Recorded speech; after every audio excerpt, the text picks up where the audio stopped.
I didn't think he could do it, but man, did he do it. We've always wondered what it would be like if the creator of Blame, the creator of debatably the greatest sci-fi manga of all time, what would happen if he were to dabble in the genre of fantasy. And his newest manga, Tower Dungeon, went above and beyond my expectations. You need to read this new manga as soon as possible. And if you're a fan of Blame, drop everything that you're doing right now and read this thing. What makes Tower Dungeon so good is the fact that it is almost just like Blame, but then it's not. We have the same premise, similar to how Killy was exploring the Blame. Instead, our main character, Yuva, is exploring the Dragon Tower. And just like the Blame, the Dragon Tower is massive. And it's filled with many different fantasy races. But what makes Tower Dungeon a lot more accessible and very different from Blame is the fact that you're not being sold off of a vibe. And this manga has a lot of dialogue. And by no means is this a bad thing, because the dialogue in this manga is so real and entertaining. From the expressions that they have on their faces while delivering this same dialogue, everything feels so alive. And despite Tsutomu Nihei's scratchy art style, it still shows you why he's a master at drawing. No character looks the same. Tower Dungeon might not be as detailed as Blame, but the art is still as impactful. And I really can't stress how much personality and how alive this series feels.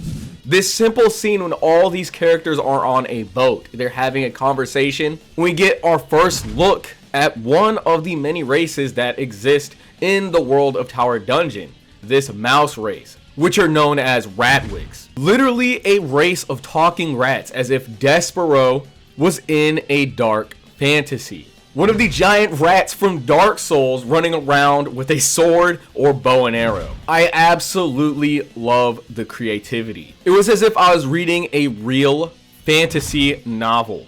But in this scene when all these characters are on the boat, we are all getting backstory with all of them as they introduce themselves to each other with witty dialogue. And as all of these introductions are delivered, all of the characters are getting seasick from the boat. And Iskall, our dragon hybrid, is giving them all anti-nausea medicine to fix their seasickness. A simple moment like this was just so charming. And there are plenty of fantasy moments like this that make you grow and love the characters so quickly, doing something that Blame did not do. You can love Killy off of the vibe alone, but with these characters, they have this charming charisma. And on top of that, a Game of Thrones like D&D aesthetic that makes them so appealing. Even a simple moment when these characters are bathing inside of the dungeon. The Ratwicks are swimming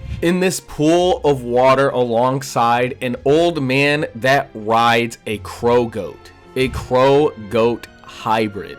The warming moments that I get while watching Lord of the Rings or playing Baldur's Gate are all throughout this manga, and I never thought I would have got this from Tsutomu Nihei, a man who makes a manga with barely any dialogue and specializes in sci-fi. And the way he goes about it is almost, you could argue that it's better than Blame. It's like the sequel to Blame you've always wanted, but then again, it's not.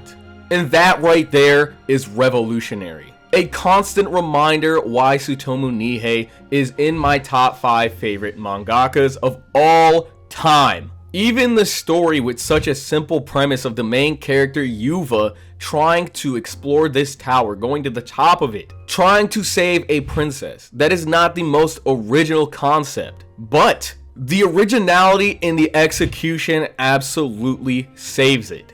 Never stale. And constantly keeps you turning the pages. I almost didn't read this, but a subscriber asked me to, and I'm so glad they did. Right in my community tab, Tsutomu Nihei made a new manga, can you read it? I really cannot stress how good this was, because I could not stop turning the pages, scratching an itch that I had for so long. But to get back to the story, Yuva is trying to save this princess that has been captured by an evil necromancer. And rather than using boring spells, these necromancers will grow larvae to create undeads. And they would also be their own race of creature. Yuva is such a good main character, I would put him alongside Killy, a regular man with unbelievable potential because of his strength, because he would do so much work on his farm, carrying loads of firewood for his family, and unknowingly develop this unparalleled strength. Similar to the Hunger Games, every single town is picking out a specific troop because the army is getting torn to shreds by this tower, and he got the unlucky ticket and is forced to become a soldier. His inexperience in combat, plus the gift of his strength, made battles all the more interesting, because despite this same strength, he could still die to inexperience. And this would always keep the stakes high. Speaking of high stakes, the monsters that they would fight, scary as fuck. Not even gonna joke, just straight up scary as hell. Each of them making your skin crawl in one way or another. And each design was something new. The horror elements were so good because every single creature is intimidating. Even the one that you see in the first chapter, the slime. Now, I've seen very good depictions of slime creatures in fantasy. You've got the slime from Dragon Quest, the slime from Udawaru Mono. Even Rimuru from that time, I've been reincarnated into a slime. But this slime right here takes the cake. Our knights pull up and then they see one of these soldiers getting eaten alive. A close-up of the creature's eyes. A dark, cold, alien-like void. The camera pans out. What the fuck is that? A humanoid monster with sacks all over its body, levitating with slime around it, sticking people, humans to the wall, to gorge on for later. Only in this series, and only from the mind of Tsutomu Nihei. Despite there only being 13 chapters, I know for a fact that this is going to be a masterpiece because Nihei's track record is flawless. He simply does not miss. Never in my life did I think he'd be able to potentially top Blame, and at that, challenge other fantasy series like the masterpiece Dungeon Meshi. The same guy, the sci-fi nut, is challenging Delicious in Dungeon, and he is absolutely succeeding. If you like Dark Souls or Baldur's Gate, please, Skyrim, any of those games, read this thing. This, like, I'm not glazing.